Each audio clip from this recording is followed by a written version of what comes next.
Am I the a-hole for refusing to financially assist my uncle? Because when the situations were reversed, he didn't financially assist my parents and I. 15 years ago, my family suffered a series of unfortunate events that forced us on the edge of poverty. Fortunately, through the generosity of our extended family, we managed to make it through to the other end, if just barely. This generosity meant that much more, considering that most of my extended family themselves suffered from financial hardship. The exception is my uncle. At the time, he was several years into his career as an engineer at one of the top engineering firms, and yet he entirely ignored my family's plight. While my family struggled, Jeff was flaunting a six-figure BMW, which is his right, of course. Though I'd be lying if I said I didn't feel some resentment, but I understand that this resentment stemmed from a place of entitlement. Fast forward 15 years, and fortunately my family are much better off. I've since graduated, almost a decade into my career, and I'm in the fortuitous position of being able to ensure that my family never has to worry about money ever again.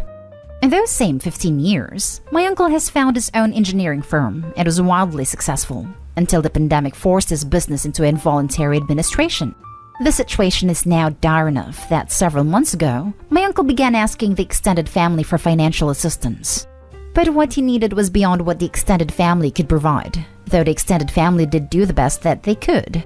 I've thus far kept silent. Unfortunately, that silence has not gone by unnoticed. My uncle called me earlier today asking for a $10,000 loan to keep his son enrolled in his son's private school.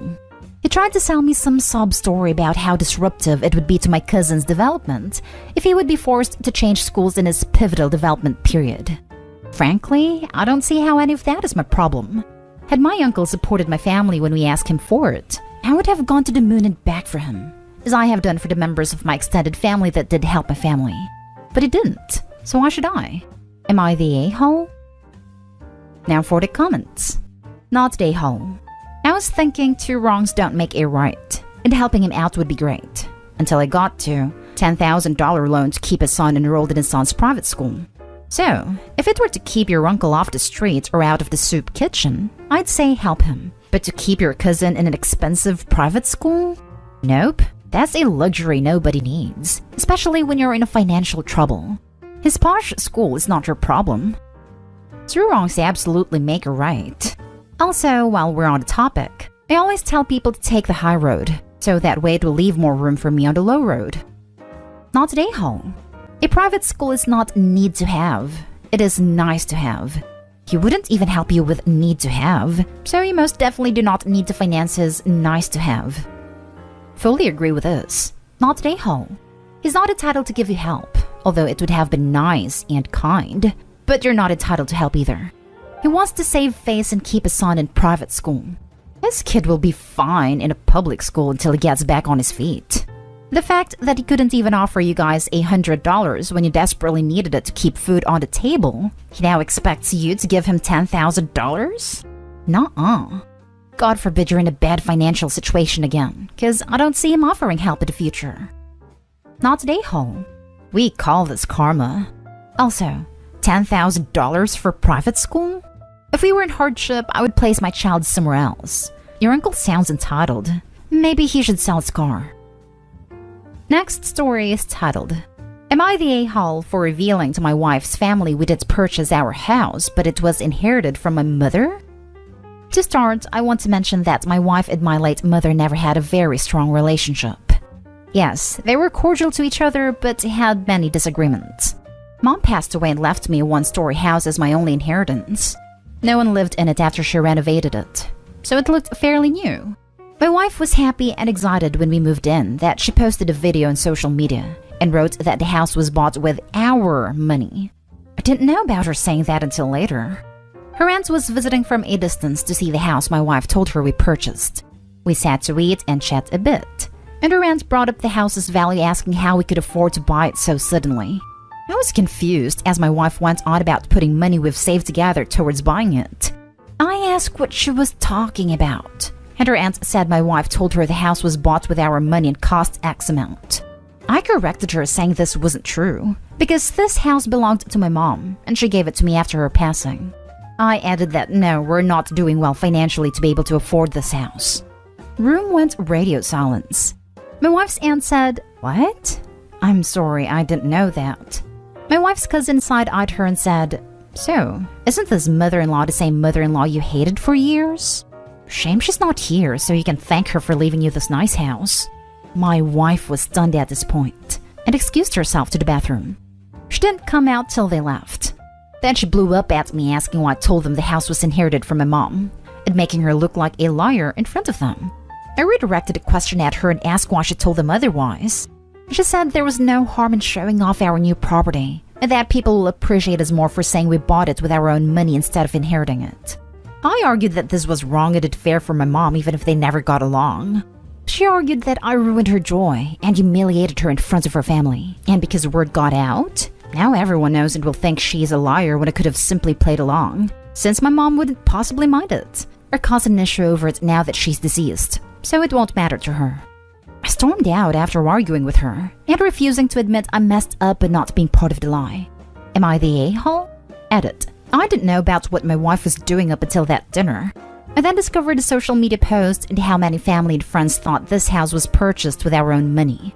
I even have no idea how long this has been going on. Made her look like a liar. Didn't make her look like one. Her own behavior made her a liar. Not the a-hole. Well, I ain't calling her a truther. Not the a-hole. She ain't no truther. Not the a-hole. She's the sole reason she feels bad. She's lucky to have an honest husband. She didn't tell you her story, meaning she knew that you wouldn't like it. She should have been honest with you instead of expecting you to lie. Also, I feel that it's not considerate or equal that she dismissed what you and your family was able to offer her, and instead take the credit. Disrespectful and manipulative. I hope she can come to her senses and take accountability for her actions. Not the a-hole. Your wife is a liar and should never have said that. Give credit where credit is due.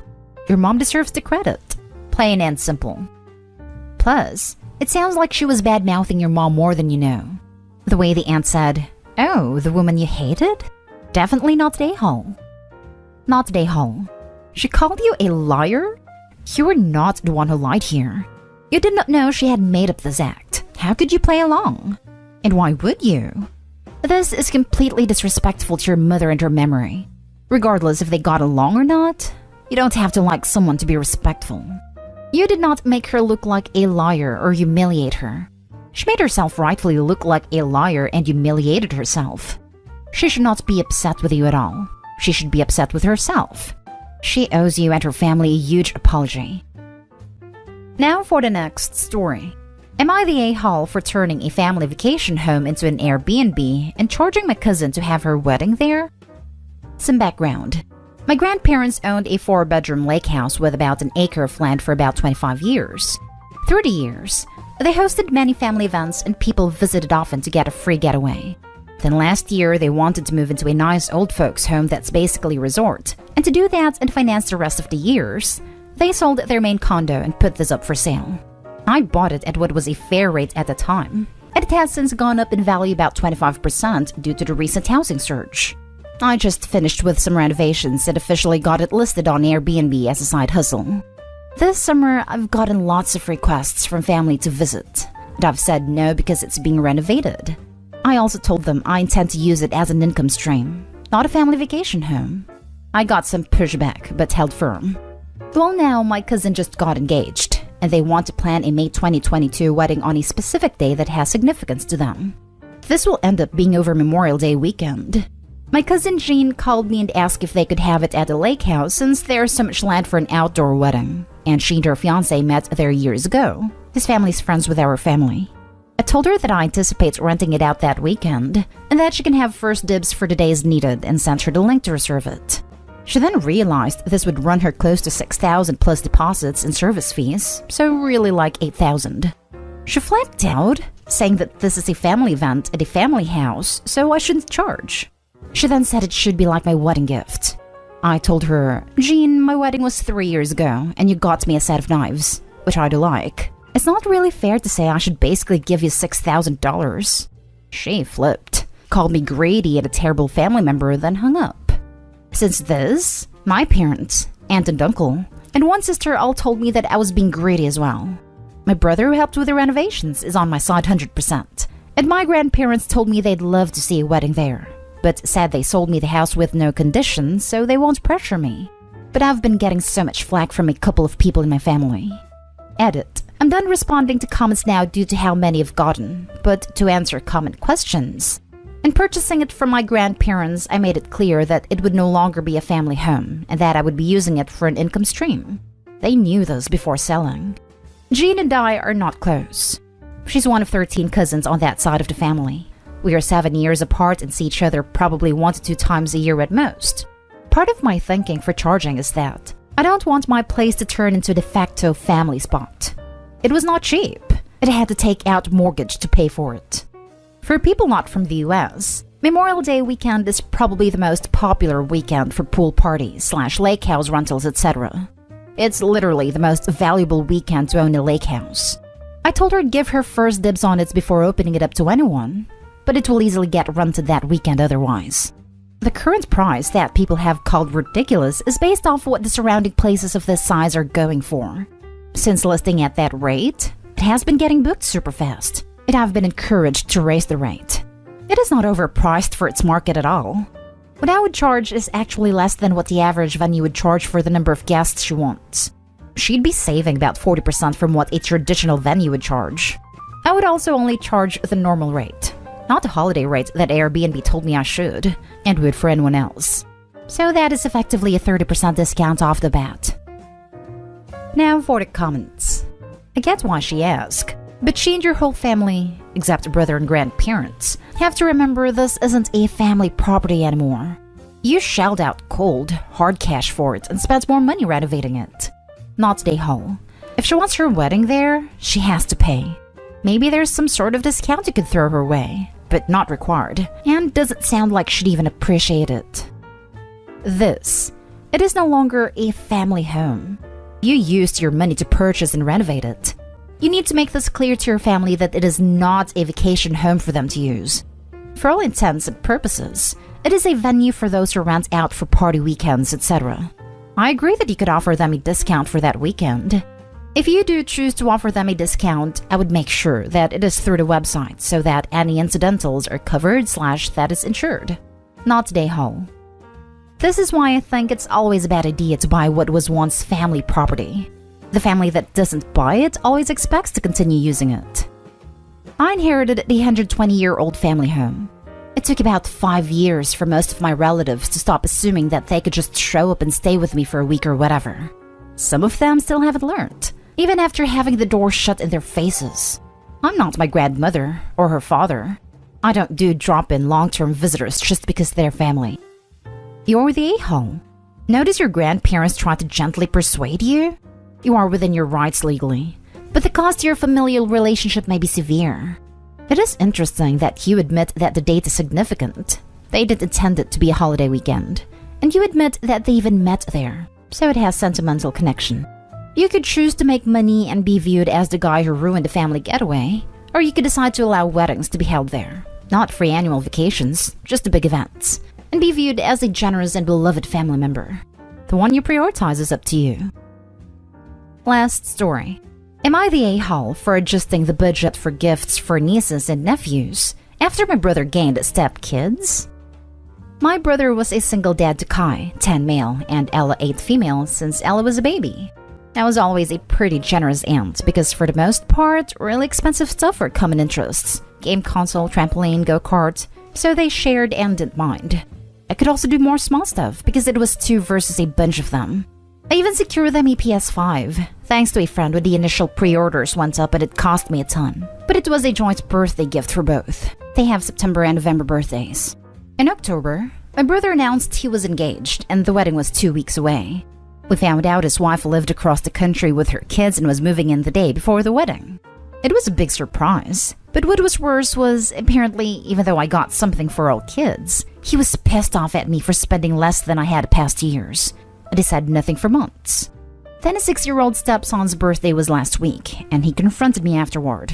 He said I hadn't spent as much as I usually do, that I financially treated my bi-niece / nephew different to my step-nieces / nephews, and that the birthday gift showed that. I told him that wasn't true, and it was unfair for me to increase my budget to include 4 more kids. which would cost me thousands on Christmas alone and for birthday gifts throughout the year. I said I had budget for each kid at Christmas and had the same plan for birthdays. And that, yes, it was less individually than other years. But technically, I still spent more than I had previously. But I just did it so I could be both fair and not put myself into debt. He said it was still favoritism and hurt his step-kids, because they saw the stuff kind Al got from me the past years and what they got from me. I told him he couldn't expect people to spend the same per kid for 6 as they did for 2. Pointed out it was a huge difference. He thinks I was an a-hole for it. Am I? Is he right here? Not a hole. Your brother is not the sharpest tool in the shed. You were doing everything right. He moved his wife and her 4 kids in the day before the wedding. Obviously, he is not very sharp. Not a hole. First of all, gifts are extras, not things you should take for granted. Second, I would think his boy kids would have a harder time adjusting to everything in their life being turned upside down on such short notice. Had they even met their new siblings before they moved in? Third, how do these step-kids know who bought everything? Did your brother go through the house and label gifts with a giver and price tag? Something is wrong here. Either his new wife is pushing this, or is trying to compensate/smooth things over in your dime. They had met once before. About a month before they moved in with them, my brother took them for a visit. Not sure how they knew. It could be a huge exaggeration on my brother's part too. Not an a-hole. Your brother is an idiot who thinks you have unlimited funds and got used to you spoiling the kids. But instead of being grateful for everything you've given them thus far, that they can share with their step-siblings, he's angry because he can no longer afford to spend ludicrous amounts on 6 kids. He's probably feeling his finances aren't going as far as they used to, but is taking it out on the wrong person. My issue with the whole thing is the kids don't share a common interest anymore as a group. Kinda do, but what they like the others don't like. My step-nieces and step-nephews have different interests to each other, and different to what kind Ella like. So the one big gift thing is gone too. But I bet he will complain that I don't give anything for them all to use too.